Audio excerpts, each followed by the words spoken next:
Ladies and gentlemen, welcome back. Zesty's Best Bets, Week 14 in the NFL. We've also got a Army-Navy game to pick for you this week. Zesty, tell me a little bit about last week before we jump into this week, the Bears plus 3.5. I know you had a rough week, but there was one game that you capped nearly perfectly in the Miami versus Commanders matchup. So speak your piece with Week 13 before we move on from it. And I'll also add that I think Public had a great week, 4-1. If you toss in some of the bonus picks that we were both on with the props and everything, even Cody Zesty had a very good week because, again, that Miami Commanders game was capped near perfect. So tell us why you almost came out even on the weekend or even came out up. Yeah, so the NFL is almost razor thin. I know that's a cap out. As we saw this evening when the Patriots jumped out to 23-1 lead, 3-point deficit. So keep it short. I had Titans -1, had 2 block punts, went to overtime, and lost. So, they were covering the majority of the game. Didn't put a touchdown in. Weird shit. A loss is a loss. I'm not saying any which way, but 2 back-to-back block punts. Yeah, you trying to say this isn't your fault? I'm not. I'm just saying, it's weird shit. Then we had the Broncos. Had an opportunity to cover. Had an opportunity to win at the goal line. I had 3 games at the goal line. Didn't cover. Threw a pick. Didn't cover. Luckily, I had in play, which that's not what I'm saying. And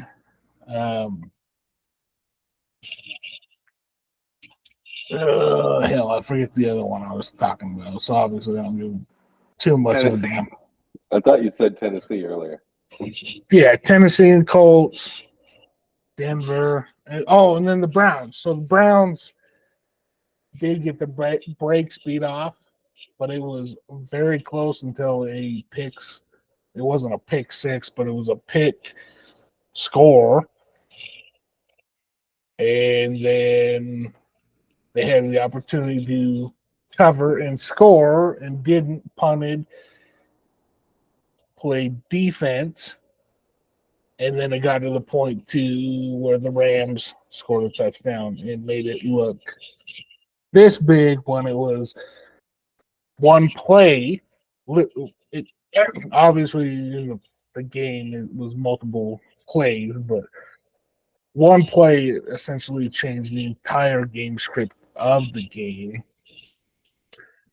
And they still had an opportunity. They just didn't execute. And then my boy McVay handed it off to raise the score. But I said my piece. What about you, Public? You got any grievances? It's the Festivus season. Air your grievances. Grievances only with myself for going off script, as moderator Steve mentioned. Sheet-wise, looking pretty, just thought I was getting too fucking smart over the weekend and threw money where it shouldn't have been, and including on the Jaguars. Go to sleep, wake up, Trevor Lawrence fucking blew his leg out. So that's always fun to see. Sorry there, sunshine. Didn't mean to curse you. on Monday night. But that's essentially how the week broke down. Excited to jump off into some basically only NFL action this week. But as you said, we do have our armed forces to deal with. Yeah, and it's really clean slate of college football last week, minus the Michigan Wolverines in the first half that everyone was so excited about. I think the entire nation missed there, but it is what it is. We move forward. We're on to Chicago. They're at home versus the Lions, getting 3.5. Over under numbers 43. Tell me more about it, Zesty. Jared Goff, outdoors. And you've got your prop of the week in this game, Justin Fields, over 60.5 rush yards. Let's not forget about that. Yes, sir. What was it, 2-3 weeks ago they played? It was 26-14 with 3 minutes and some change.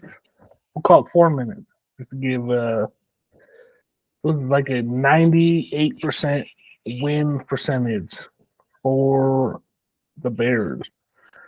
The Lions ended up winning the game. Jared Goff had 3 picks at home.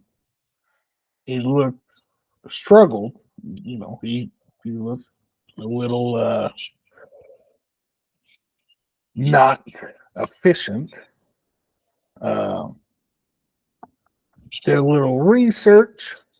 A lot of my research came from some guys I respect, RJ Bell and Steve Fezzik from pregame. But Jared Goff is very inefficient. It's a good video there. Jared Goff struggles against cover 2 defenses. The Bears, I'm pretty certain they play the most cover 2 defense, but we'll just call them the top tier cover 2 defenses. Leaning into that,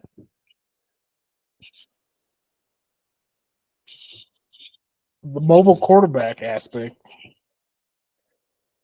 the Lions struggle with. Justin Fields, last 3 games against the Lions have gone over 100 yards of rushing. So they don't have an answer for him, at least the last 3 appearances.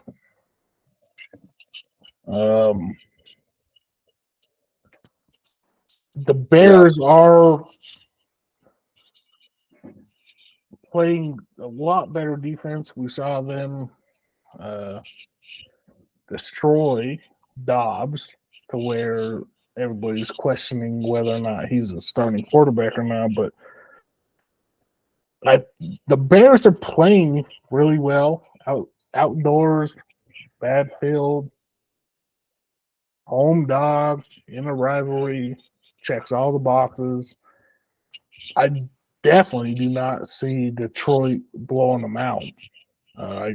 Detroit might win, but there's too many things. Like I said, I think this is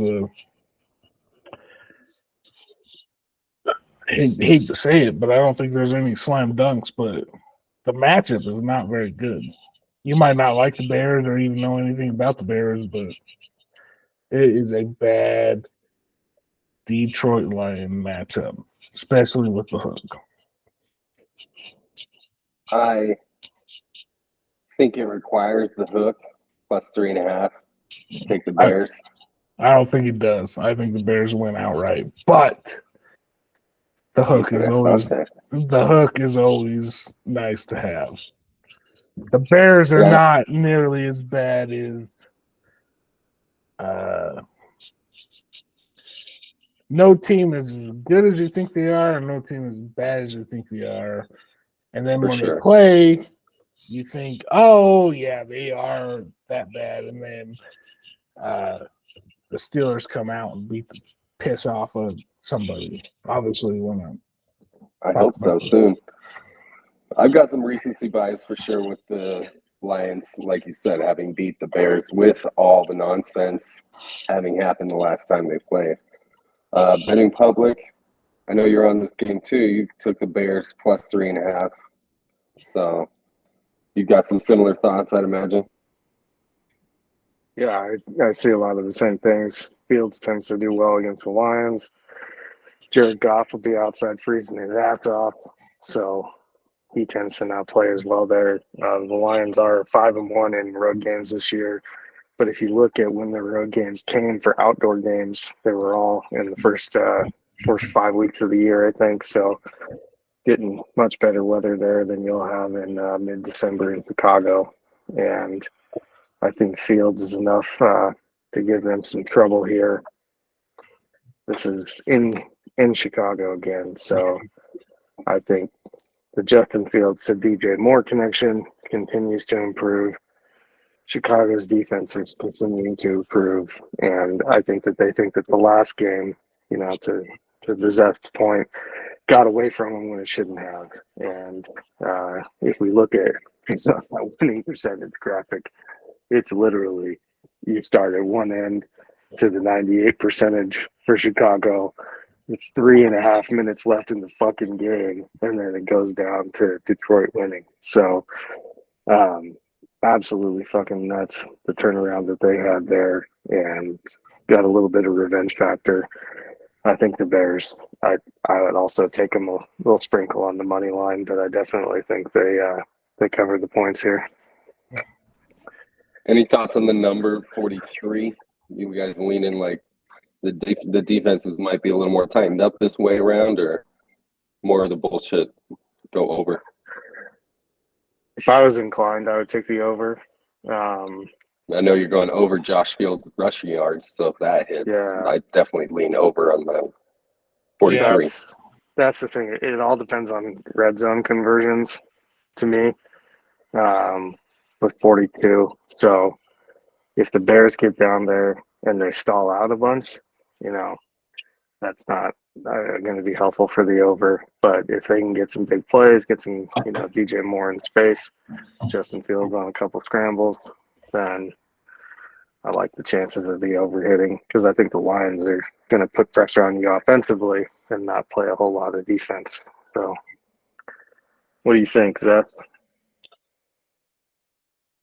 Yeah, I think the public kind of fumbled into that a little bit. So the narrative, as I am wont to do. the narrative has changed, as he mentioned. So for a minute, Detroit played pretty decent defense. Everybody thought they were a complete team. The last 3-4 samples we've had, they are not. Everybody thinks the Bears are just a team in disarray. They still do struggle on offense, kind of. Well, not kind of. Depends who you compare them to, but they've kind of flip-flopped. Chicago is more efficient on offense. Detroit is less efficient on defense. Chicago is more efficient on defense. Detroit is not. So I have no play on the total, but I have no problem with going over. Like, I honestly never considered it. There may be weather in Chicago. It also should be. I was forecast to have some weather and like 38 degrees, looks like. So maybe not snow, but shitty weather in Chicago. Sounds like that could affect it too, just FYI. Yeah, I just double checked that because I was looking, Goff outdoors is obviously a big problem in my view. But it looks like the rain might come the day before, and then it gets super cold the next day. So I still think that you're going to have less than ideal playing conditions, but luckily it won't be too shitty. Yeah, I saw 45 or 30, anywhere from 38 to 45. Beautiful Chicago weather. No substantial wind. But like I said, Goff has a track history of poor outdoor weather fade. The California boy. And I will do my best to give And more small- weather updates and Small weather small forecasts. hands. Those small little hands on Jared Goff. Even All if weather doesn't play, I still think the Bears are the side. This is not a weather play. This is just listen to my argument or maybe the public argument as well. So, Well, I'm going to be fading you. I still, after all that, I think, I don't know, for some reason, I'm just rooting for the Lions this year. That's fine. I am too. But I also just saw them give up fucking damn near the game to the fucking Saints after getting up 21-0 in 3 minutes. So exactly. I love them. They came out like gangbusters indoors. Yep. In fader. Well, you guys keep that in with your heads. Keep our numbers positive. Browns +3 at home versus Jacksonville. Over under in this game is 31.5. And somebody threw the under on the sheet. Don't know which one of you it was. But Zesty, you start with this, and then we'll throw it on to the public. Yeah, so the under was also me. There's some belief. Well, I guess with the line flipping. So this was before Trevor was announced out, which we all kind of suspected. So the line I saw didn't take was +3 under 31.5. I don't know if the totals changed much. So we'll just cap on that. It's just not Trevor Lawrence that's out. It's Kirk might be out. There's a couple of defensive linemen out. Their replacement left tackle is out for the season. So now they're down to the third string tackle. Yeah. Jacksonville's kind of a little disarray. What really got me excited is the point differential in the Browns defense. Everybody, we all assume, hey, yeah, the Browns defense is good, right? Maybe. They give up 30 plus points on the road. You know how much they give up at home? Less than 11.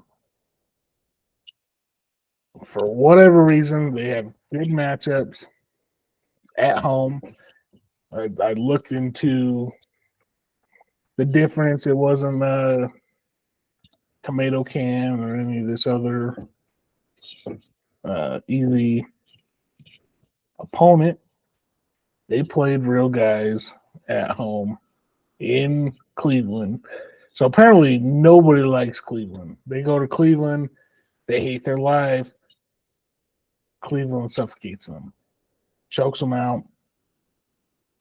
Like I said, not a chance. I would have taken a money line. I would take them -3 as they are currently. Flacco also coming off the streets. Didn't look, well, I shouldn't say look because I watched, but he was very efficient.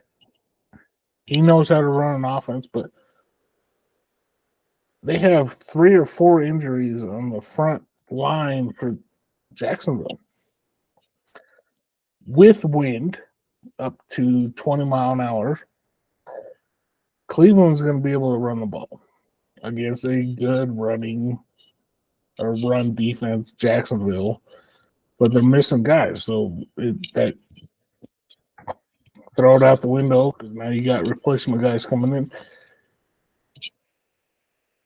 This is a Cleveland game. This is what Cleveland does. They're going to run the ball. They might hit a pass. Jacksonville is – this isn't as important to Jacksonville as it is to Cleveland. Not that that matters in the NFL, as we saw this evening, but Cleveland Sunday is the better team for the environment and how the game is going to be played. So, amen to all that.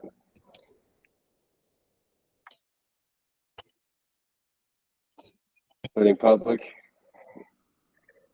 Yeah, I think, in terms of beating the Browns and their defense, you have to be able to run the ball. And with beat hard dicks at quarterback and a beat-up offensive line for the Jaguars, I just don't see them being able to do that on the road. Game does mean a lot to Cleveland, especially with Pittsburgh dropping another game. They're 5th in the AFC right now in terms of seeding. So they can pick up a game. They win this and foreshadow what we expect to happen in the later discussion also takes place. And they're tied with the fucking Chiefs and also tied with the Jaguars in terms of record in the AFC. So big time game for Cleveland. I think Flacco actually looked pretty freaking decent, throwing for 254 yards last week. And that's with Amari Cooper going out midway through the game. So expect more big things from Joe Flacco, like the Browns. To note, though, you had this game prior to the flip at quarterback for the Jags, and the line has done a complete 180 as well, where Cleveland is now a 3-point favorite. So if you were lucky to get them +3 early in the week, that's fucking cash right there, hopefully. And I would say probably lean towards laying the 3 as well. But we'll see how the week goes. to that, I would still bet it to 3. Yeah, it's Joe Flacco versus CJ Beathard, beat hard. Yeah. So, I've never had more faith in Joe Flacco than this week. Now, allegedly, Beathard is injured as well, but he hasn't been hit in 3 years, and all of a sudden going in and got fucking drilled a few times. Cleveland is definitely he's hurt even if he's not on the injury report. Yeah, I think that's true. Well, we'll move on from the Browns. I think the Browns are a solid pick just on that alone. You're looking at CJ Beathard at quarterback. On to another fascinating quarterback matchup. Raiders at home versus Minnesota Vikings. And betting public and Zesty are both on the Raiders +3 this week. So you guys tag team this. We'll hurry and get through it. The under 40.5 is on the sheet as well. So low scoring Raiders struggle victory versus the Vikings at home. Yeah. So when it initially came out, which I caught it late. I mean, I didn't catch it early. I didn't do any look aheads or any of that stuff, but I was a little perplexed. Minnesota went from loving their quarterback to hating him after he looked bad against the Bears that their defense is looking better. So they went from starting the second coming of Zach Wilson, Jaron Hall, to sticking with Dobbs. And then I was like, oh, let's look into it a little more because, it wasn't flashy. It wasn't a game you wanted to look at.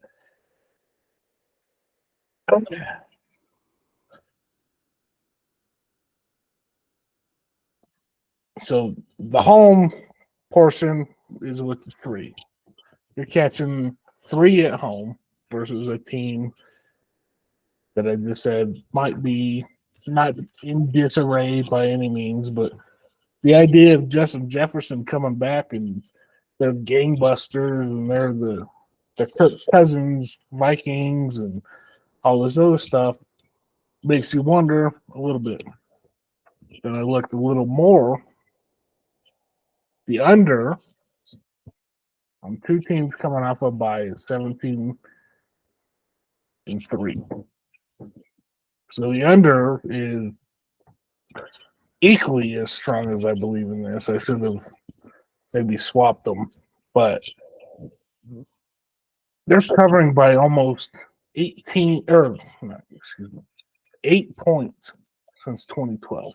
So it's a very wide statistical graphic going into 2 teams up a bye, going in with the under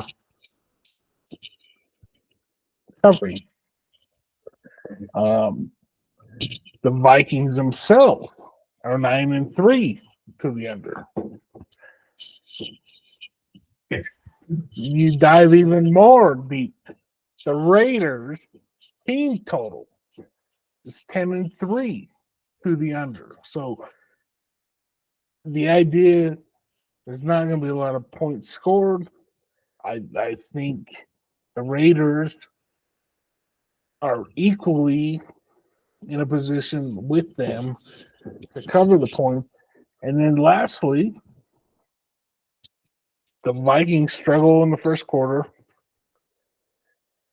The Raiders don't score in the first quarter. So I like the first quarter under as well. Unders all over. Give me a home dog of 3. Another home dog. Tell me about it. Tell me why you love it publicly. Yeah, I like the Raiders. They have good energy coming off of the firing of the coach with Antonio Pierce in the locker room. Extra week to prepare.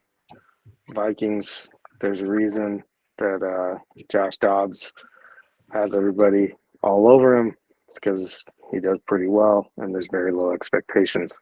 So everybody wants to jump on the Patronaut, but I think the large Farva does enough here, pulls out the victory at home, and the Raiders' defense really is the reason for taking the points here. I think they've played well enough, and ever since Pierce took over, that you continue to see that kind of effort, that kind of energy, and Vikings coming into Las Vegas on the road. Of course, as we know, there's no true home games in Las Vegas, much like there's no home games in LA. That being said, I don't really mind the crowd here as much. I think that Jacobs will be able to get it going a little bit against the Vikings, and even with the return of Jefferson helping out old Joshua Dobbs, give me the large Farva. I don't want a goddamn liter of cola. I happen to disagree. I think there is a home field in Vegas. And I think even though there's people traveling there, most of the people that even travel there for games are rooting for the home team to win, for the most part, or rooting for a good game, But that being said, I'm rooting for the large Farva too. Good guy to root for, just a good character to root for. And I'm hoping they pull it off. They're getting 3 points at home. Love another home dog. Any more thoughts on that? Yeah. So addition to it, I don't have the stats in front of me. I'm trying to remember it. Josh Dobbs is top. To blanket myself, we'll call it top 10. I actually think he's top 5. And I think he's actually top 3, but I don't want to be held accountable for this. Top 3 what? Passes that should be intercepted versus not intercepted.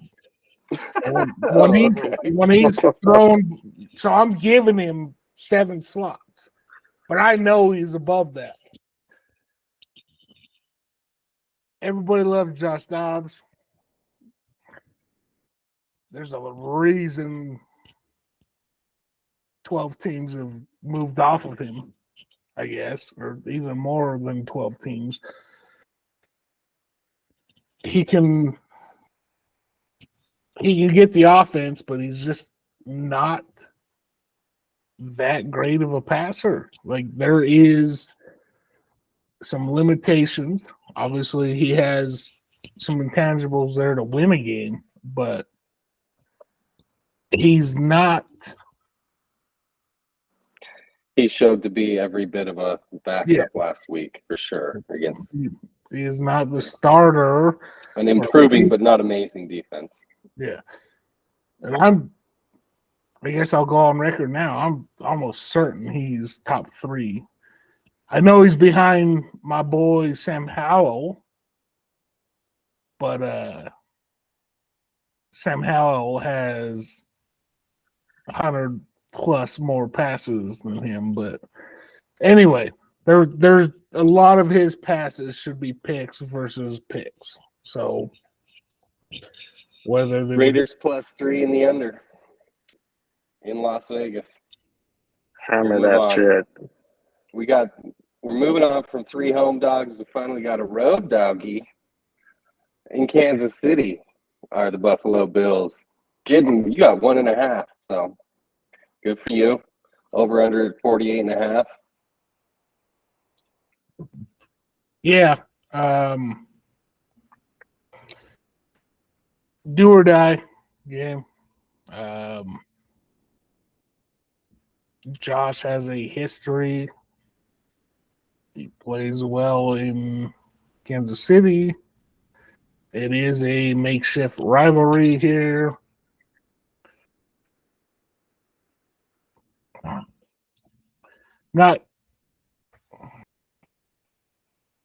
I like it. I would love to tease it. But I think they do win outright because I think Kansas City has things they can't correct over a weekend or over a week or over a year, as we've seen. So everybody keeps talking about, their defense. What defense? What are they doing? Are they pressing the passer? Not particularly well. Then we can get to even further details that when Josh Allen runs for 60 yards, he is Superman. This is why everybody thinks he's the second best quarterback in the league. They limited him, but if they don't win this, he's got 4 or 5 weeks to just rest, because if they don't win this game, they're not going to the playoffs. So I do think a lot of the stops are coming out. Everybody calls it Burrowhead. Josh Allen plays very well in Kansas City and against Kansas City offensively. Now, can the other half of the team play is the difference, but Kansas City struggled too much, too often. Green Bay, that's a good loss for Kansas City. And I say good loss is Green Bay is a serviceable team to be defeated by. They play really above average defense, and their quarterback play has been elevated. So Kansas City really hasn't, without putting my foot in my mouth here, played anybody. Denver now is slowly played into that, but really Kansas City's kind of been playing around, fucking around. I don't know. I think they might find out Sunday. Public, you think they're gonna find out? Yeah, I think they do. You spoke to some issues that they can't correct in a weekend. The biggest one being that their receiver core just does not perform up to the standard, point blank. And my theory on how that impacts the team overall, in addition to just what you see on the field, is with Mahomes. He seems to be off a little relative to years past.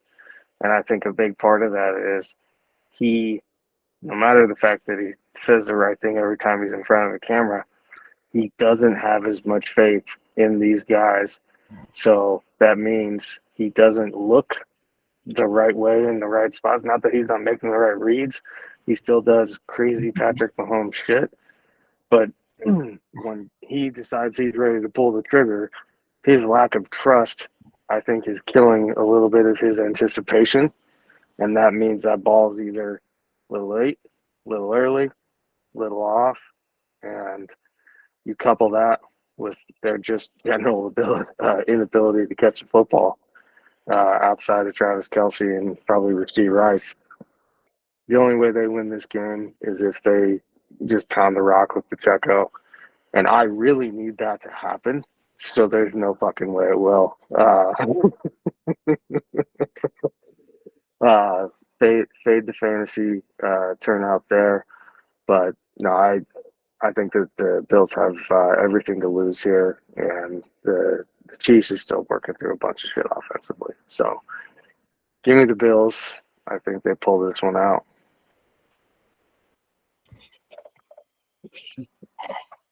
The Bills. Yeah. Everybody wants to say win or die. This is Pretty much is, though. pretty much a win or die game. Yeah. Which I'll segue into our next game. Everybody wants to play with the Phillies Cowboys game as a win or die. It's not. This game is a win or die for the Bills. They do not win, they will not go to the playoffs. Unless, well, no, they will not go to the playoffs. Yep. As you said, on to our next matchup. Eagles plus 3.5, your pick. They're at the boys this week. The over 51.5 is the number you like. You also like the team totals going over 23.5 for Philly, 27.5 for Dallas. So you're just liking this week. You're loving the points. Yeah, the totals I mentioned have gone down, I believe. But the spread hasn't changed. So the idea, I spoke with the public a little earlier. Man, I was all about Dallas. I think this is Dallas with. I bet Dallas in Philly. They let me down. Catching points. Then I did a little research. Philly is 11-1 against the division. Only lost against the Commanders. So, I mean, elite teams. They lost to the elite team.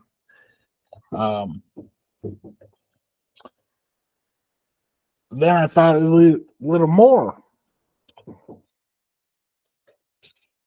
Every time you turn on,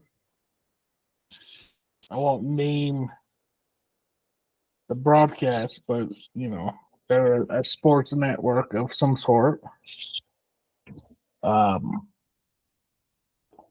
They say every time you play the Niners, they lose.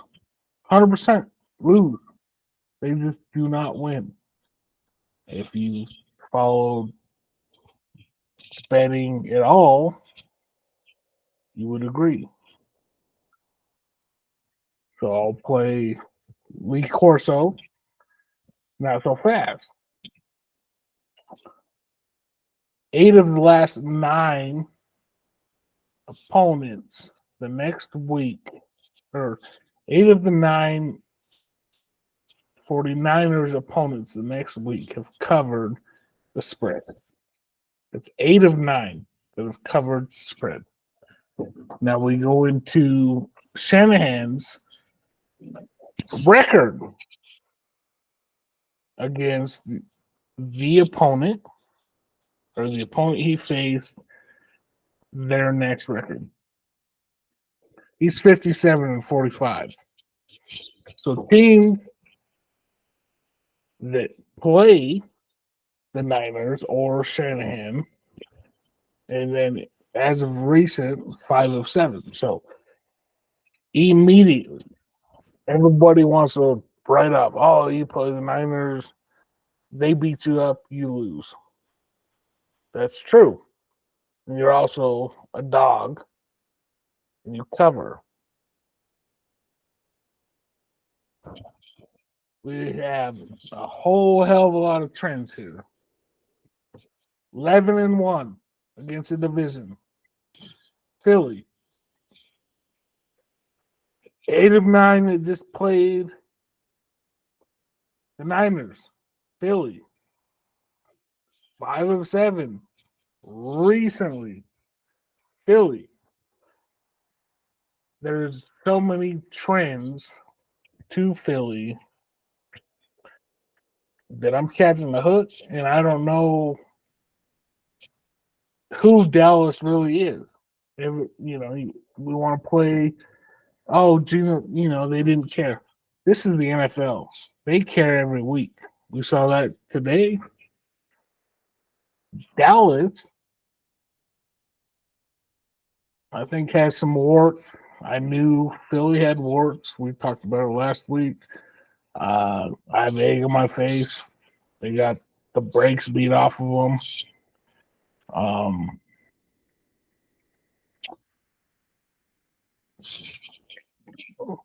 I like a lot of the team totals. I like Philly over their total more. But I think this entire game soars. I think it's going to go score for score. Philly wins outright. Over covers.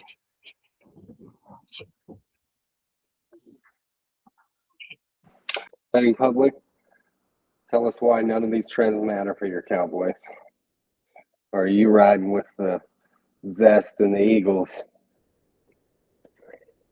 I don't have any money on this game at the moment. I do have Dallas on 2 out of 3 of my super contest sheets, though. I had lay into 3.5 points.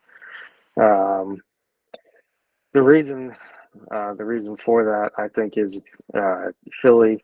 Although they've been winning some games, they had some things that they also need to fix on their defense. And if Dallas continues to execute the way they have offensively, I think that they can attack the Eagles well. Honestly, the game that they played earlier, Dallas could have fucking won on half a dozen occasions and just failed to. So if they convert, 2 or 3 out of those 6 plays, not only do they cover, but they fucking win by maybe multiple scores. So to me, Dallas is a good matchup for Philadelphia. The things that Dallas wants to do align with what Philly does poorly on defense rather than what Philly does really well. You just saw what Shanahan was able to do, especially throughout quarters 2 through 4, because the first quarter was pretty slow moving. 49ers didn't do shit. But in the remainder of the game, they took advantage of Philly's linebackers. And I think McCarthy, the way that he likes to design plays that we've seen throughout the year, he's going to have CeeDee Lamb, Brandon Cooks, and what's the guy? Old Ferguson, running some crossing routes over the middle, taking advantage of the Eagles in a similar fashion. Obviously, we can get into an argument about, oh, that's not Debo, that's not CMC in the backfield. But Pollard, although not CMC, they're not going to ask him to be. So I see Dallas having a pretty good matchup here. I like the fact that you think that there's going to be a lot of points because to me, as you know, as we've talked about before, the more points we think that they're going to be in a game, the less I'm concerned about it being 3.5 because I do think it could be touchdown for touchdown. And if you get into that later in the game, then, you know, if one team is up a touchdown, one team is up 6, then unlikely, especially if they're at the full touchdown, unlikely that the team, depending on how low the clock goes, is going to kick a field goal at the end to try and fuck around there because it's pointless. So, to me, good opportunity here for Dallas. The big counterpoint to all of this, though, and I know this better than most as a Cowboy fan, we are now in mid-December. This is mid-December Dak, not November Dak. And we must remember the difference historically. So Dallas usually kicks a load of ass leading up to December, and then in December and January tends to look a little shittier. So until they prove otherwise, I think they do that. You have to be very wary of the Cowboys. But I'm gonna let a little bit of bias and hope for positivity get in the way here, and I'll let 3.5 with Dallas. But I do like those totals. I think they hit. Good luck, and I'll be hoping for points too, just for the entertainment value. I'm staying away because Yeah, I think you know it's that. going to be. You know this game's on. It's a Sunday night game, right? Like, yeah, it's going to be a good game. It'll be a good matchup. I don't need any added investment into this one. Yeah. Unlike, no. So to that, they're getting a tight end back. Dallas vaunted defense against Tommy DeVito, or we won't go down the list, but because they haven't played Tommy DeVito yet, maybe they'll get lit up. But Tommy Cutlet. tight ends are Dallas's weakness. Dallas Goedert, he's playing. excellent point. There's just a lot. I went into the week waiting to just throw money at Dallas. And I flipped. And I feel very confident about it. That prove it. I know they're at home, but they've been at home like all week. They're like all month going into it. I think Philly's is going to come in there. Division, they know some shit. Just got embarrassed. Yeah. They're going to play. Well, we're on to public side of the sheet, and your first pick was Thursday night game, which we just watched finish up. Always trying to start off the weekend with a win. You had the Steelers -5.5. We now know that did not hit. They lost versus New England. The under did not hit. the total, if we want to point those out even. The team totals did not hit. We were really heavy on the unders on the sheet. So we'll kind of sweep those under the rug and move along quickly. But if you have any thoughts on the Thursday night game, either one of you, go ahead and throw them in now before we move on to the Broncos. Fuck the Steelers, man. Under 40 hit. So. And also Zeke had more than 3.5 catches and more than 19.5 receiving yards. Hey. But beyond that, yeah, I thought the Steelers would be the only ones that actually wanted to win this fucking game. But like I said before, Belichick's not as good a coach as he used to be. He should have lost this one. He's fucking up. But he won. You just mentioned Zesty in reference to Dallas and saying people might say, oh, they don't care. No, they care every week. I don't know, man. The Steelers the last couple of weeks, do they fucking care at all? Because they just dropped the ball completely 2 weeks in a row. Do you care, moderator? Do you care? At this point, what the fuck for? Because how are they going to win a game come playoff time? They can't even fucking beat the worst teams in the league. You're coming at a Commander fan, which I'm not a Commander fan. I am a Redskin fan. Redskin fan. You want to come at me with that shit? They were talking about unretiring Big Ben today during the broadcast, so I think I have something to fucking say. I might not have something to say to the Commander Nation, or as you so delicately said it, the Redskin Nation. But all I'm saying is it hasn't looked good lately. You had a couple bets previously. What's your bets before we get into some of the dirties here? My bets? Are you referencing last week? Well, no, even this week. Like, do you have bets, or is that something you're gonna chime in, or? Well, I believe we usually let Big Steve go at the end. Yeah, I generally just throw in my 2 cents after you guys, but as far as the actual monies on the game this week, I did have money on the Steelers, and I plan on betting. I always use the podcast as a form of education and also just tend to make my bets after the show. So, but that being said, my favorites from the weekend, I would say Lions, even though you guys are trying to talk me out of it earlier in the show.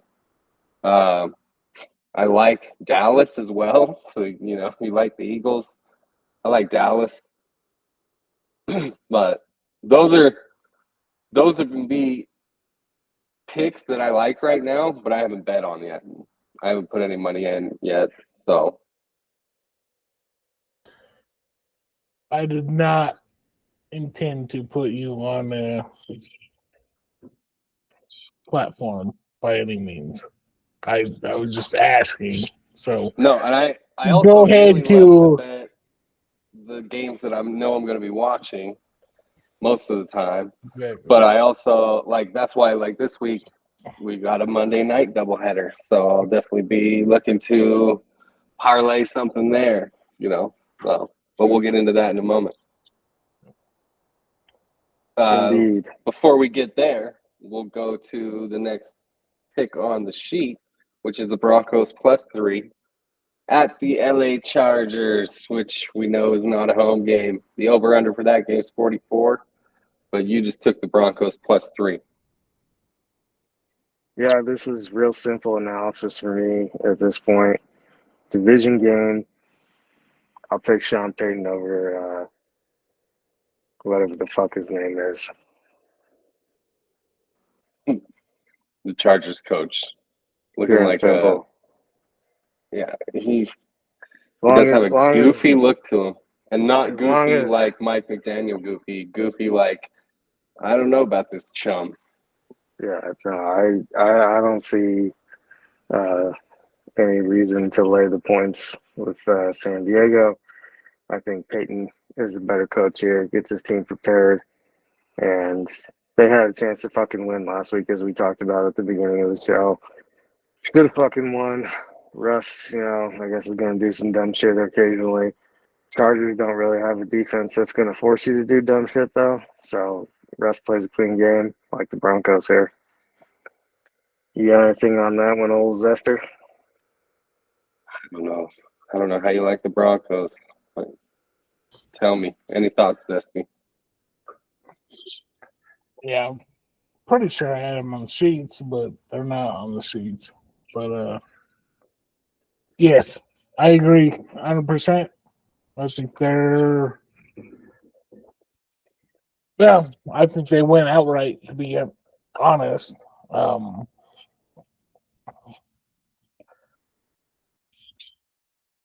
hate how many times I've said this. Chargers will Charger. I But was they just will. about to say, could this be a prop of the week? Denver Bronco defensive touchdown play? I don't think Herbert's going to be the one to fuck it up. Yeah, I don't know if I would get to that. Yeah. So the Broncos have benefited from defensive turnovers of recent. So then you're like, oh, hey, yeah, that's luck. Kind of. Well, maybe they're creating him. But then it's still luck because you cannot assume turnovers. You cannot assume any of these other things.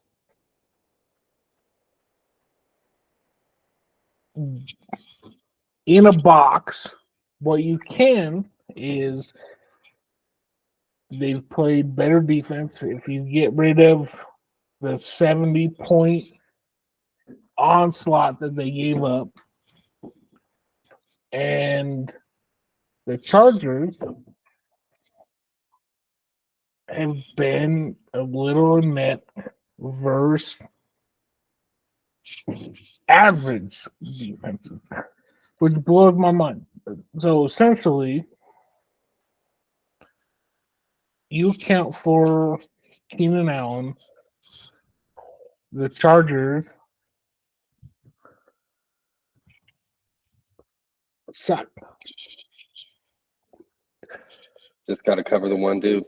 The Broncos have Patrick Surtain, which is top 5, which I'm pretty sure he's top 2, but top 5 corner. So, okay, what are you going to do to move, get him on linebackers? Or the Chargers don't do that shit because they're poorly coached.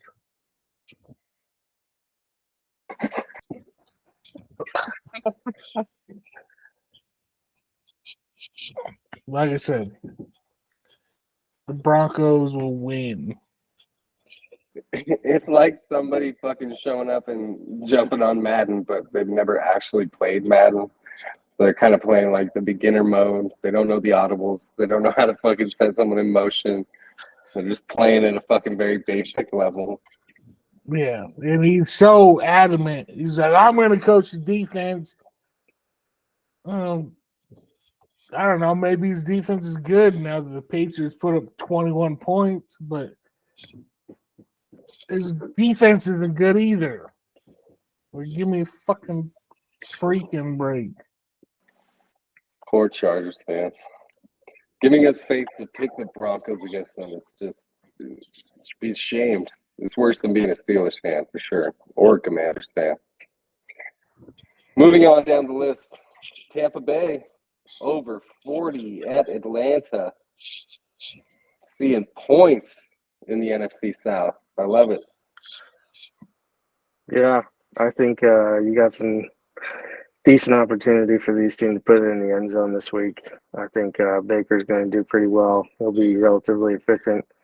I do think Falcons are going to score a few touchdowns as well. So I would expect this game to end right around the 27-24 area, which is why I'm not really comfortable laying the points with the Falcons or taking them with the Buccaneers. Not really sure which way this shakes out overall. Probably comes down to some turnover action there. Who plays a better game, which if I had to guess would be the Buccaneers, because I would imagine Desmond Ridder going to fuck it up more likely than Baker. But I do think that both teams are going to be able to put it in the end zone. Falcons won't be able to cover Mike Evans, and if Arthur Smith is not just fucking stupid, they will continue to funnel their offense through the mustard man, Bijan, and that'll work out well for them. So give me some points down there in the Mercedes-Benz Stadium. Zesty, are the Falcons still better on the road than they are at home? Was that ever a stat? I feel like that was true for a time, at the point in time. I think I agree with you. I don't know that for certain, but yes, they did play. Yeah, I thought you might have some statistical knowledge there to back me up and help me out, but it feels that way, and it's felt that way for some time. So maybe that's just the eye test. So let's decompress for a minute.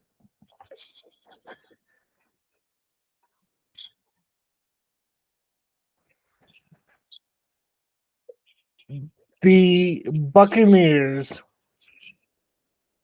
were 3-point favorites at home versus the Panthers.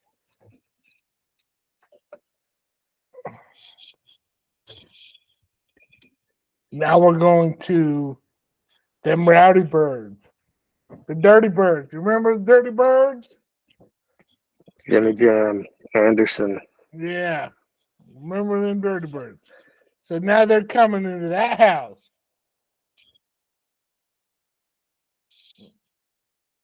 And they're catching less than 2.5.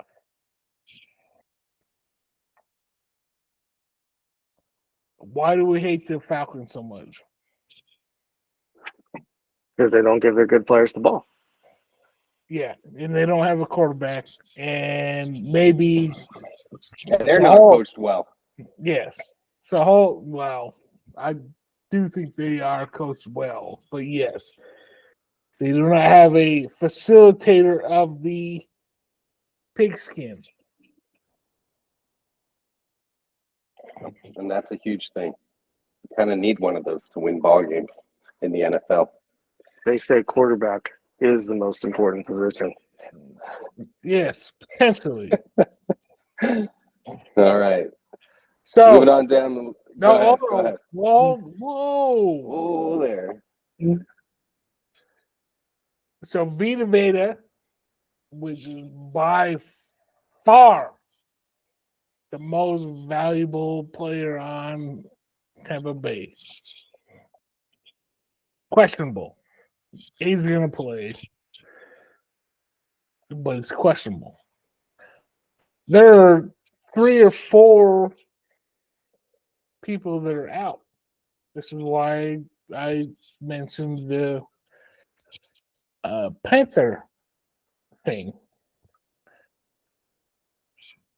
We all just said Atlanta is better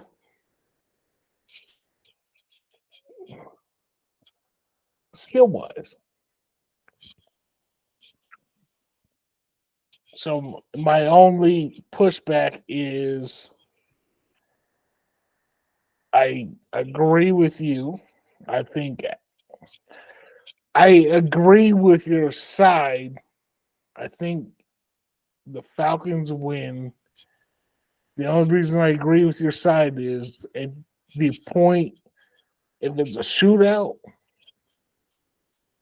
Baker is the better passer to cover the side if it gets to that point. So I laid off.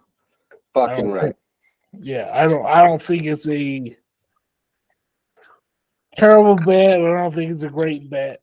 But if I had to bet a passing side, meaning a team Baker. trailing, I would bet Tampa Bay. Even just the weapons around him, you're going to throw it on Baker. Yeah, I mean he's got to do it, but I think Atlanta is the side. But yeah, I'm staying the fuck away from that game. God knows that. So, you want to know where my money is? Not on that game, Zesty. Moving on. Ravens minus 7.5 at home. This is the LA Rams. Over under 40. Is this your pick, Cody? Or is this your pick, public? Big Zest has this on the board. Very nice. I don't disagree. Which probably makes him nervous. A little bit, yeah. Does Puka hurt? So there's two He'll play. trends. So Lamar personally is 0-8 against the spread of 8 or greater, or yeah. So 7, 7.5, whatever. 0-8. Never done it. Lamar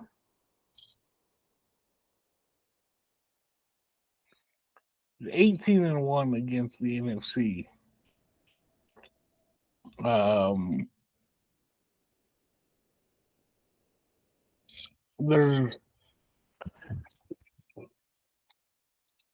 I think there's a little smoke going into the Rams because they've had 2 or 3 relatively good weeks. The Rams can't stop the run, or I shouldn't say can't stop the run. They struggle. Like their weakness, honestly, their weakness is a lot of weaknesses.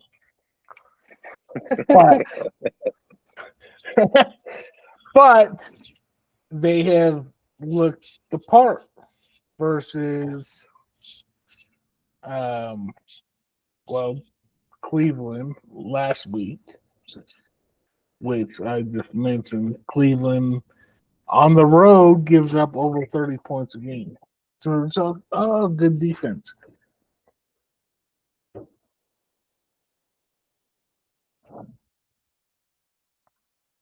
The Ravens are not going to give up rushes at all. Like they are going to stifle, shut it up. Not gonna happen. When that happens, the Rams are not great. They're not that good. Like it's not Matt Stat Patford, or is this Pat and Stats? You know, Get the fuck out of here. they're gonna fuck them up. So I will lay the points. They're gonna punch them in the fucking mouth. There might be weather in Baltimore as well. That doesn't bode well for those Rams. Yeah, I don't care. They're gonna beat the piss out of them. All I'm getting at is Lamar dominates.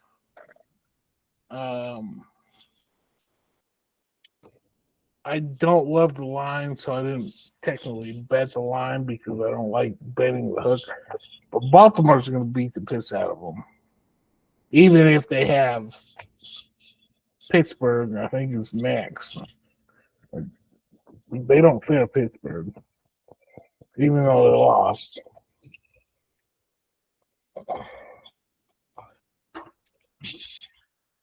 Public. No, I agree with this pick. I think Baltimore is the superior team. They're going to be able to run the ball on the Rams, and they're going to be able to stop the Rams from running the ball, which is not going to bode well for them. Stafford's not just going to be able to sit back there and dink and dunk all over the field to lead them to victory.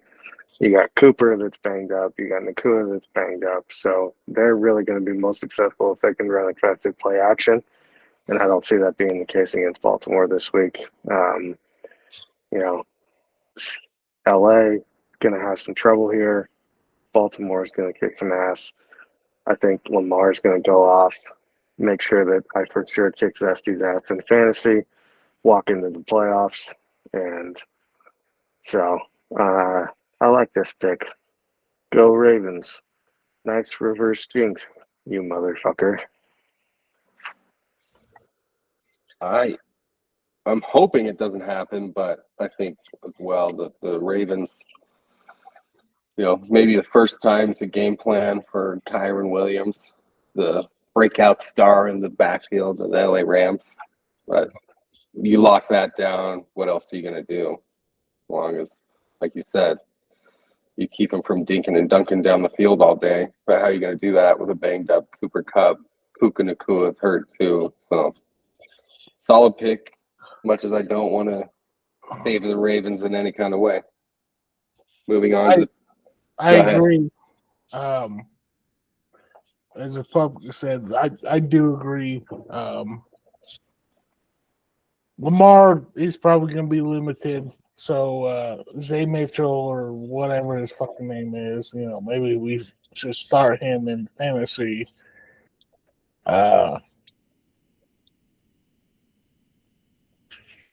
Zay Flowers? Gotta hear Keaton Mitchell's who he's talking about. Oh, hey Mitchell. Yeah, maybe you should start him in case he gets a, handoff. That's what I'm gonna do. Yeah. Yeah. All right. Moving on to the Panthers, plus 4.5. Trying to get fucking mind games. Yeah. Mind games. Fantasy shenanigans. Let's try and keep them to a minimum for the betting, the people following along trying to bet these games. Yeah, instead the guy in the playoffs. Yeah, what are we talking about here? It's all boring for him. Much like this next game is going to be a little boring for people. Yeah, you got them. You got the Panthers at 4.5. Looks like it's moved to 5.5. Saints are at home. Saints go marching in. Yeah, I guess that's my ugly bet, huh? If you don't have that yet, I think you can get a better number. I got it at 5 on ESPN and offshore. Oh no, I don't have the number, but yes, I am on that side. Our moderator is so good. Saints go marching in. They are 5-15 against the spread at home. 5-15 against the spread at home. And that's because they typically don't go marching into the end zone when they get in the red zone. Yep. So, okay, whatever. So, these Thunder Zone or whatever the fuck they want to call themselves anymore. Do you mean the Superdome? Yeah, Superdome. Even more. It's now the Caesars Superdome. It is the Allen don't cover zone anymore. He's 1-7-1 recently. He's 5-14 as a coach against the spread. 1-9 on the season. He just doesn't cover spread. We know Bryce Young likes to play in the Caesars Superdome. He feels at home there. Yeah. Yeah, he probably has more wins than Dennis Allen does. I have zero faith in the Saints. Bazinga. Yeah. This is a Saints fade. Are they going to be starting Jameis, Taysom Hill? Jameis. They have somebody else to run out there. It doesn't Crab matter. legs. Yeah, it is crab legs, but it doesn't matter. He plays really good defense. Yeah, I like that shit.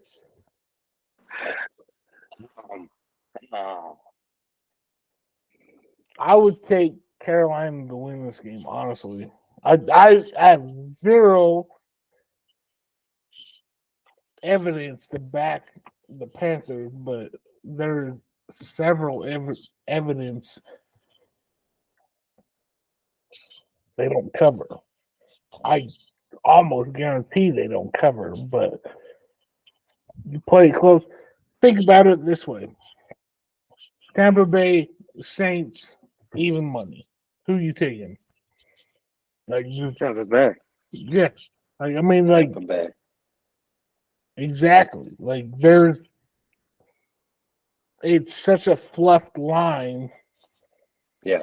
And it's not even that fluffed against a team that has one fucking victory. Like, Yep. ooh, it's an ugly bet, but I would pound it. Go Panthers.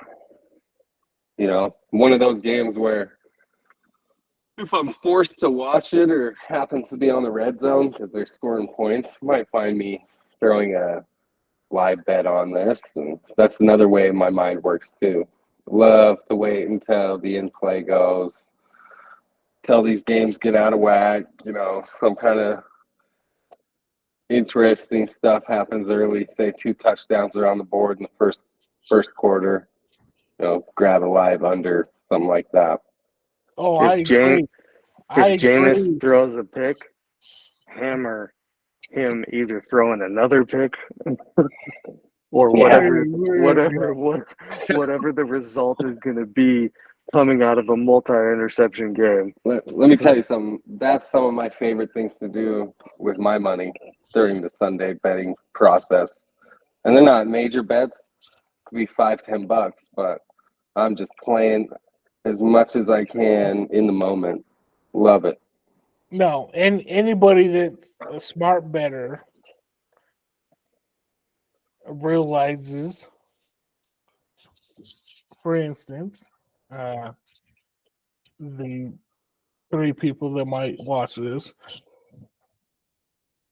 I talked about team totals, did not bet team totals, did not bet over total. Took money, took it at 35, lost. Took it at 40, won. Pushed, essentially did the whole day of grabbing my tits and enjoying myself. But in play is a very valuable resource as well. Like, let's keep the porn out of the show. you use your resources as you can. And public, we all enjoyed that. Let's not lie to ourselves here. Oh. All right. I think we're moving on. I think we've said all we can say about Panthers Saints. So next one is Seattle getting 10.5 at San Francisco. Is that too many points? Obviously, because you put them on the sheet. Over under 46.5. I think it's too many points. If Seattle's able to execute the way that they did offensively against Dallas, then definitely it's too many points. Division game. Seattle's still in the hunt for the playoffs. They got a lot to play for here. Not that San Francisco doesn't. Again, we talk about motivation infrequently here with regard to the NFL because they're always motivated. But this is a division game. Going to keep it close. Seahawks, I think, could have kept it closer last time. Geno wasn't full strength. Here, the line, I think, is a little inflated because the 49ers just beat the shit out of the Eagles. So everybody's going to be on them to continue that. But I think the closeness of these teams, Pete Carroll having historically success on the road, keeping games close. Give me the 10.5 here. Not going to feel incredibly comfortable with it because San Francisco always has that explosive option available to them with CMC and Debo and Ayuk and Kittle. However, if Geno can muster enough offense here, then I think this ends up being pretty fair bet here. Yeah, I see what you see. I don't love betting on Seattle ever with Geno Smith at the helm, but I do like Pete Carroll and the familiarity between these two teams. Divisional game, like you said. Pete Carroll, the history of success on the road. These two teams, it's just a good number with this matchup, Seattle and San Francisco. Zesty, your thoughts?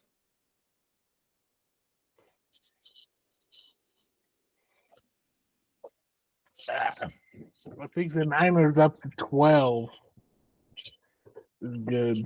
I took a little bit of different notes here.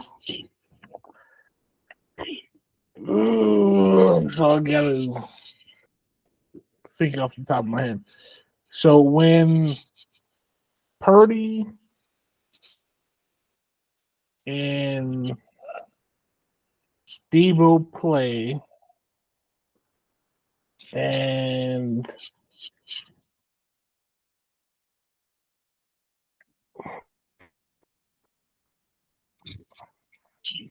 I don't know. It's not clicking. I would say you're wrong. Short and sweet. You Short and don't sweet. like the Seattle pick. No. Seattle. You think San Francisco is going to cover it at home? I think what you're trying to say is if Purdy and Debo are playing, Yeah. they typically perform pretty well on offense. I think they're undefeated. It's fair.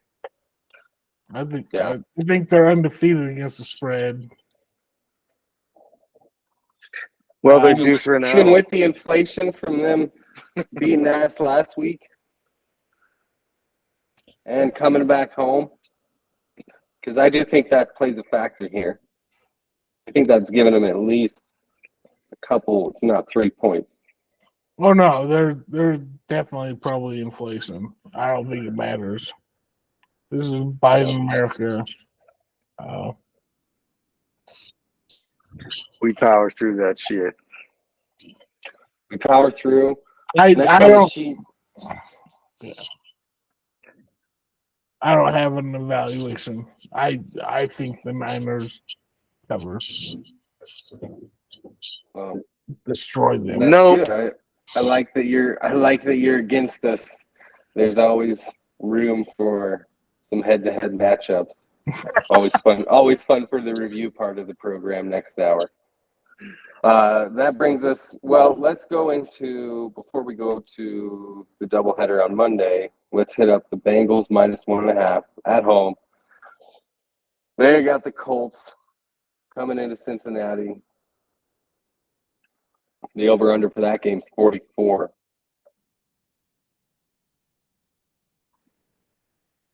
Give me the Bengals laying 1.5. You're a Jake Browning fan. Did I see a Jake Browning prop on the sheet? I don't have a Browning prop on the sheet. Not necessarily. Maybe I was just delusional during that Steelers game earlier. I know that Browning has been with the Bengals since he got drafted. That's who he got drafted by. So he's been sitting there learning from Joe Burrow. I think he puts together some things that he likes to do on the offense. They still have a very nice set of weapons there for him in Cincinnati.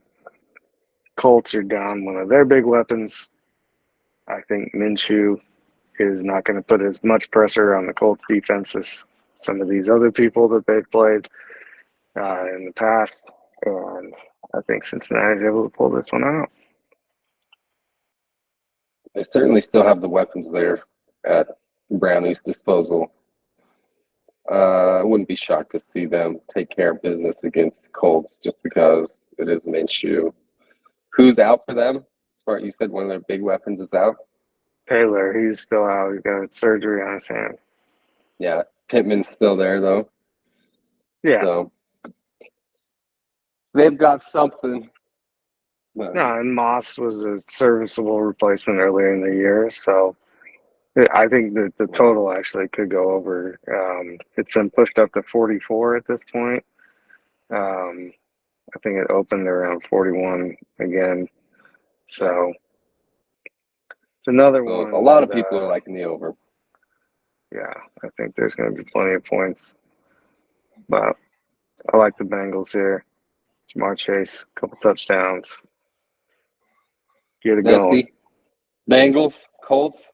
You got any action there? Over under 44. No action. Very close to action. I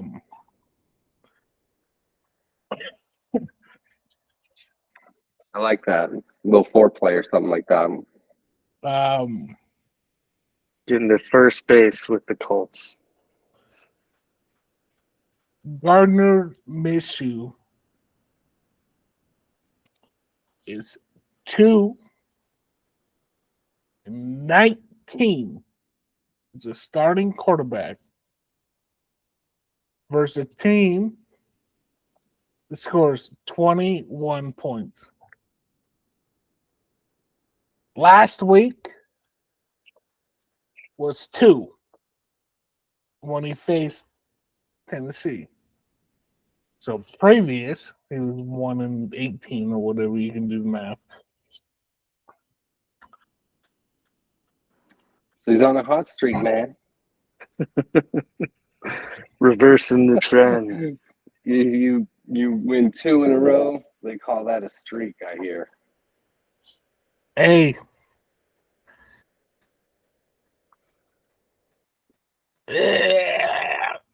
Indianapolis does.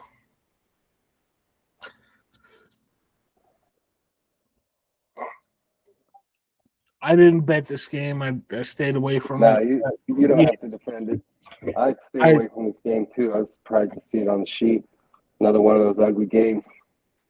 Oh, all ugly games. Dive in.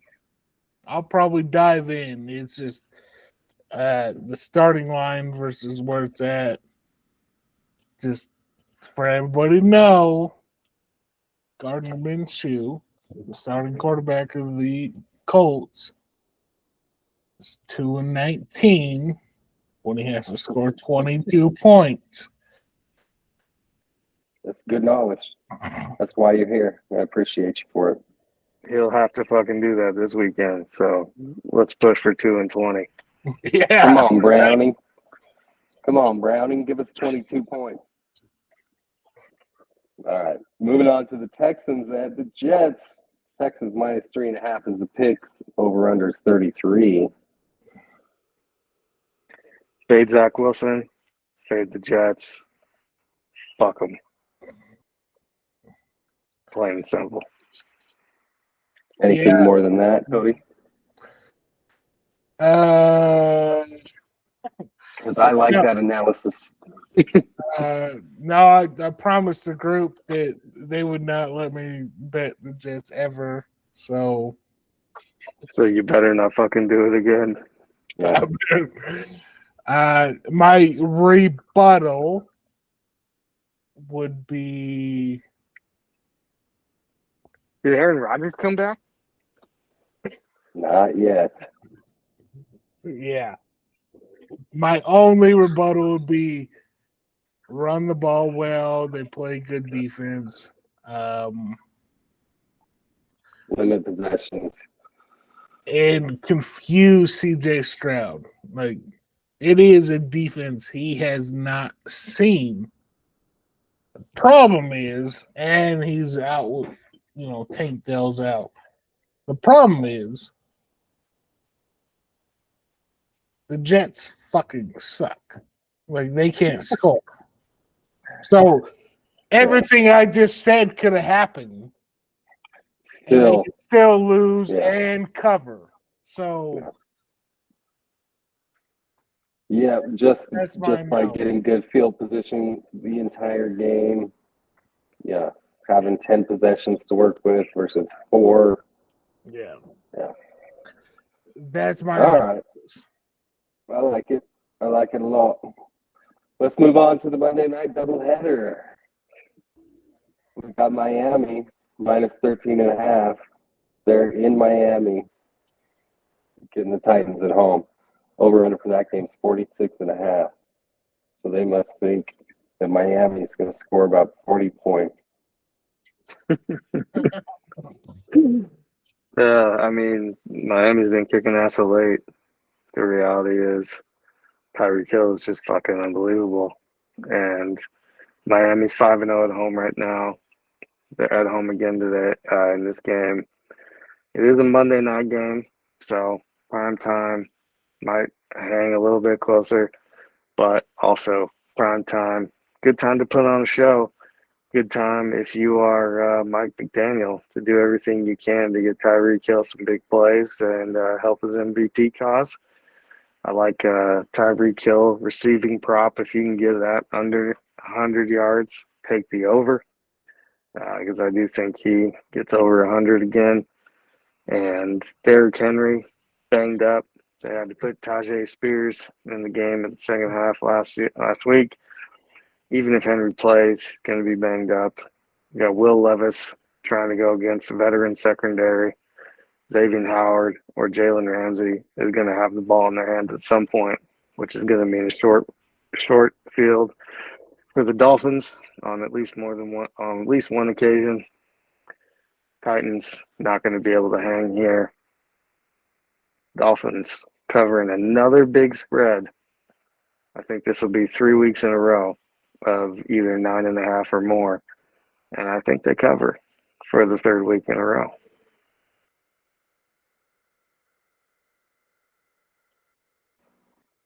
Zesty.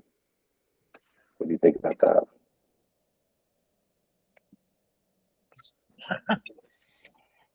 Yeah, Miami is a bully.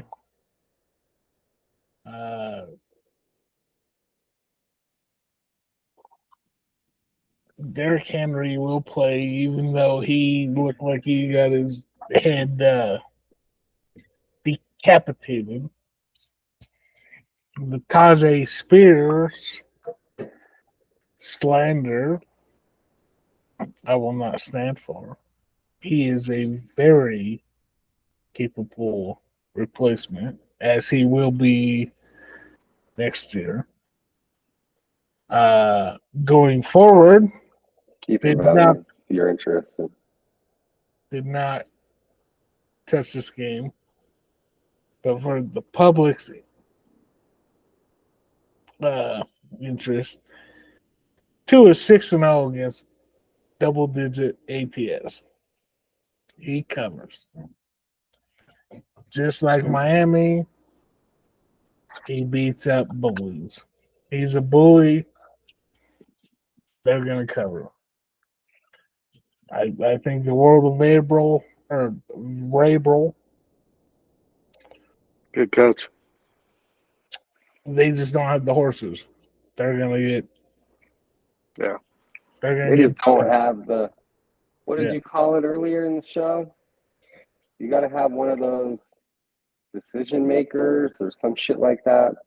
One of those folks who can move the ball down the field and run an offense. Big skin facilitators. Yeah. So they don't necessarily have one of those right now. No offense, Will Levis, but all the offense should be taken. Honestly, You ain't doing it well.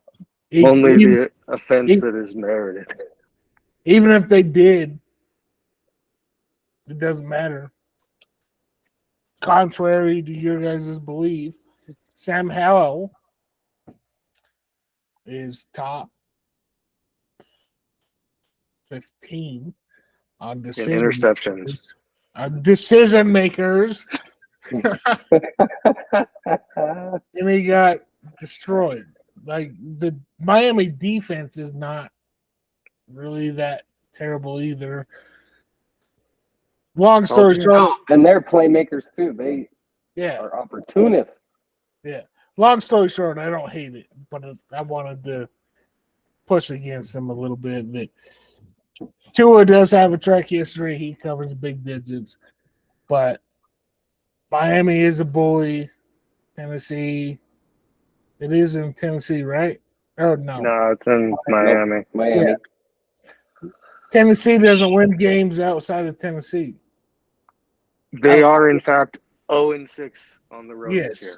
Yes. Yeah. So it does align. Like there's zero. It's a good, terrible line for the game if you're going to bet it. Like at least you're getting a key number of 14. Like it's so. Another one of the games I really liked, Zesty, and that's just one of the ones that stuck out to me is ones that I'd probably throw money on. But I think my head tends to go, like you've mentioned in the past, I root for points. I'm biased to points, even if I don't believe they're going to happen. I'm rooting for them, so I'll bet that way too. And whether that's with my heart or with, my head, I'm always thinking, how are these people going to score? How might this play into scoring versus not? Anyway, just thought I would try to give that clarification because you asked earlier. Moving on to the other half of that Monday night doubleheader, Green Bay. They're in New York with Tommy DeVito over under 36.5. We got the Gigantes, and we like the Giants. It wasn't on the sheet, but I know. we could talk about it. Yeah, I'm.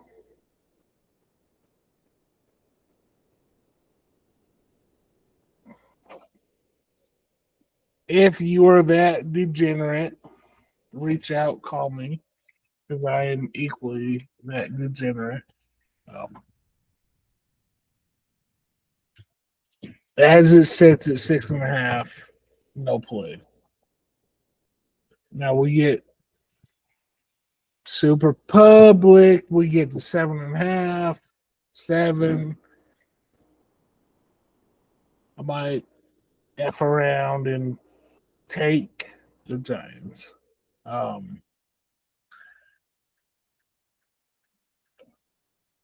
There's no denying that Green Bay is the better team. They just came off a big win, prime time, have another prime time game.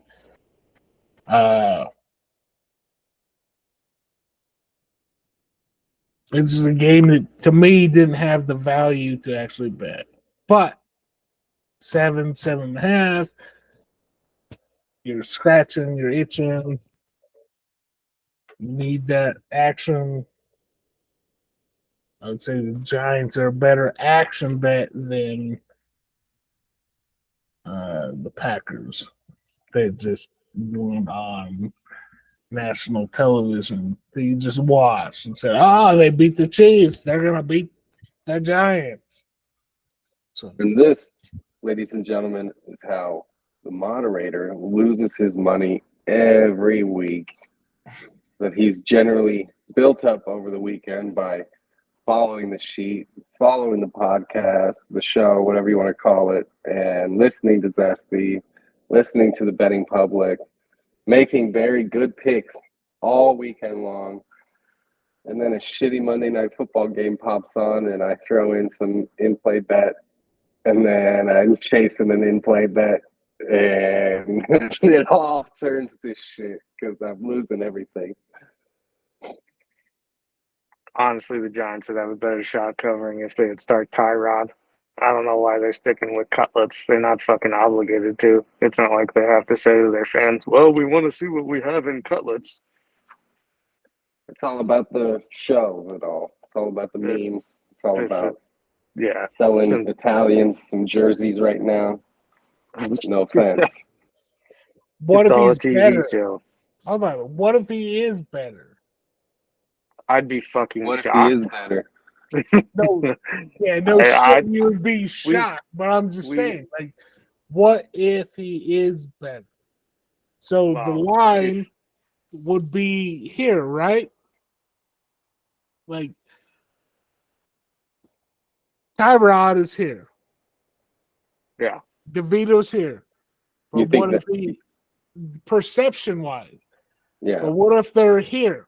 So now we're better, correct? Yeah, that's Correct. fair. I mean, right. No, I don't mind the I hear what you're approach saying. that you laid out, waiting until it gets to like 7.5. I don't think that's a bad idea at all. And I think that after Sunday, you're likely to get even more money on the Packers because more people are going to be thinking, as you said, where the Chiefs are just going to come out, or sorry, the Packers who just beat the Chiefs are going to come out and dominate the Giants by some sort of transitive property, which we've, of course, discussed before. It is not always the case in the NFL. In fact, too frequently, it is not the case in the NFL, which is, what makes it fun. So, well, I can promise you there's not giant money coming in. It might not move, but it will giant not money on the Packers. Like, no. I understood you, but I'm just. I got you. The line is only going to the Giants. If it's going to move, it's moving that way. I see you. And speaking of seeing, something that never stopped seeing, the United States Armed Forces. Our final bonus pick of the game. Salute to the Army and the Navy. Zesty, what the hell is going on in the Service Academy final? The over-under here is that of a baseball game. Yeah. It's 27.5. It's a high-scoring baseball game. It's a college baseball game. Fair enough. Or a women's basketball game. Jesus. Why you got to bring them into this? Hey. What did Caitlin Clark do to you? It's all good comedy. This was out of respect in case it ever circulates. This was nothing but respect to our forces. Moving forward. We're obviously pro-armed forces. Yes. These are a little different. Saturday, I might have some A in my face. Army and Navy both throw the ball more than typical armed forces do. Army. Oh, points. The Fucking 3 go. Army -3 scares me a little bit. The over 27.5, I am very confident that hits. As I said, they're going to throw the football. Maybe 6 times, but that's a highly elevated. Huge number for the Service Academy. Yeah. Army is by far the better team. Navy is in transition, still a rivalry. The fact that the number's at 3 scares me. But Army's better at literally everything. So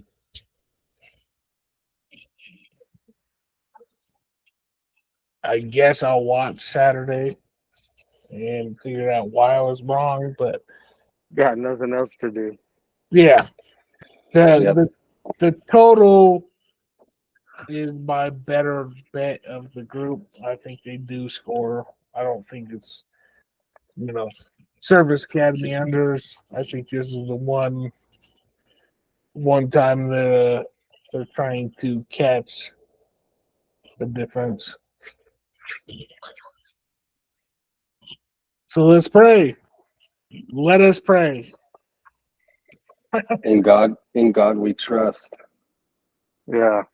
No, I like the pick. I think the over goes way over, like 35. Yeah, I think there's gonna like a touchdown extra. But I don't think there's gonna be a sweat in it. Right. Yeah. No, I like that. I like the over, like Army. Big thing here for me, if I do try and tune into this game, is going to be for the uniforms. Got Army honoring the 3rd Infantry Division, the dog face soldiers. Those are sweet looking. And then you got Navy with the U.S. Submarine Force. Shout out the silent service. So they're both going to be looking sweet on the field. I expect to see some touchdowns on the game. So backing you on the over, and I'll lay the 3 with Army. They are in Gillette, so it's a neutral game and big time crowd. The Massachusetts folks, the math holes, they're going to be out in force.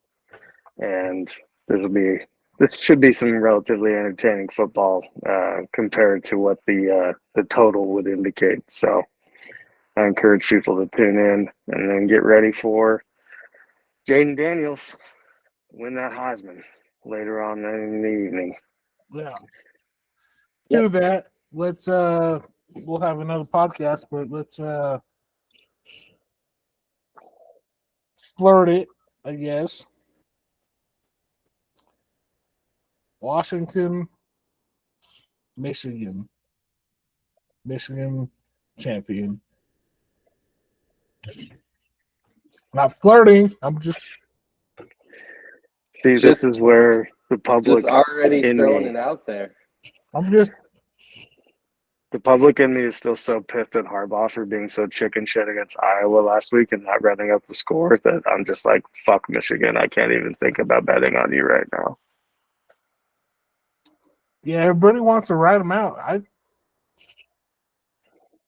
guess I shouldn't put it on. I don't think everyone wants to write them out by any means. I shouldn't put it on video here, but I feel very confident Michigan is going to be the national champion. Everybody's like, "Oh, Alabama! Oh no!" They're the 4 seed. They can barely beat. Anyway, tune in next time. I guess we can. Yeah. We'll have more Rate time us. to talk about that. Rate us, like us, subscribe. Tell us what you think. Not because we give a shit, but if anybody on this show ever hopes that we get a little traction, we're going to need people to do those things. It's true. Hey. Comment. Let's make money. You guys like make money? Let's make money. We did make money last week, so tell us how you're making money. I've been making lots of money. So if you want to do that with us, if you want to lot of money for picks out there. And their percentages are often much lower than ours have been this NFL and college football season. I know from experience.